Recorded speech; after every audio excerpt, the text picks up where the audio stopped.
সমুদ্রের ধারে এক বৌদ্ধ আশ্রমে একজন বৌদ্ধ সন্ন্যাসী তার কিছু শিষ্যদের নিয়ে থাকতেন এবং ধ্যান সাধনা করতেন।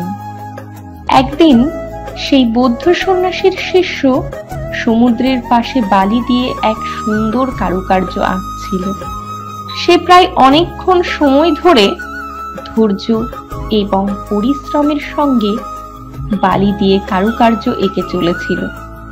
তার সেই কারুকার্য ঠিক সম্পূর্ণ হবে এই রকম সময় হঠাৎ খুব জোরে ঝড় উঠে আর হাওয়া এসে তার সব পরিশ্রম নষ্ট হয়ে যায়।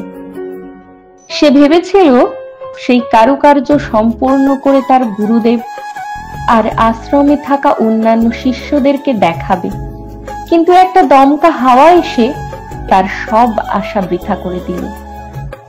সে হতাশ এবং ভারাক্রান্ত মনে গুরুদেবের কাছে দৌড়ে গেল।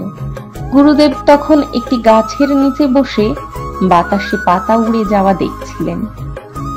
তখন সেই শিষ্য গুরুদেবের কাছে গিয়ে বলে, গুরুদেব, আমি অনেকক্ষণ ধরে কষ্ট করে বালি দিয়ে একটা সুন্দর কারুকার্য করছিলাম, কিন্তু সেটা সম্পূর্ণ হওয়ার আগেই, সেটা আপনাকে দেখানোর আগেই ঝড় এসে সব নষ্ট করে দিয়ে চলে গেল। আমি এটা কিছুতেই মেনে নিতে পারছি না।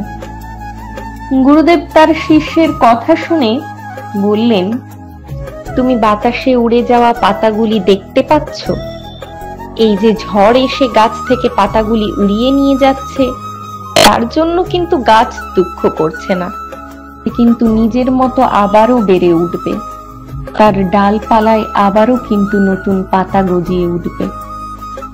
শিষ্য তখন বলল, কিন্তু গুরুদেব, আমি কি করে এটা এত সহজে ভুলে যাব?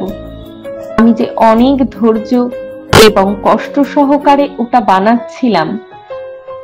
গুরুদেব তখন বললেন, তোমার ওই কারুকার্য কিন্তু চিরস্থায়ী হবার জন্য কখনোই তৈরি হচ্ছিল না। এটা তোমাকে ধৈর্য আর মনোযোগ এবং গ্রহণযোগ্যতার শিক্ষা দেওয়ার জন্য তৈরি হচ্ছিল। সৌন্দর্য ছিল এটা তৈরি হওয়ার প্রক্রিয়া, এর ফলাফল নয়।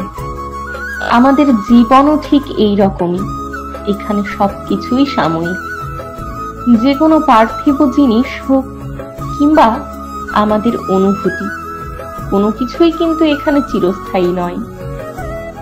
পরিবর্তনই জীবনের সবচেয়ে বড় সত্য। এখানে ফলাফল সব সময় আমাদের দিকে নাও হতে পারে।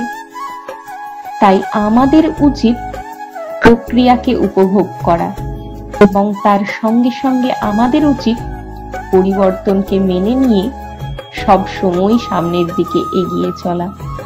এতে করে একদিকে যেমন আমাদের হতাশা আর দুঃখ কম হবে, তার সঙ্গে সঙ্গে একটা দুটো অসফলতা আমাদের কখনোই জীবনে এক জায়গায় থামিয়ে দিতে পারবে না।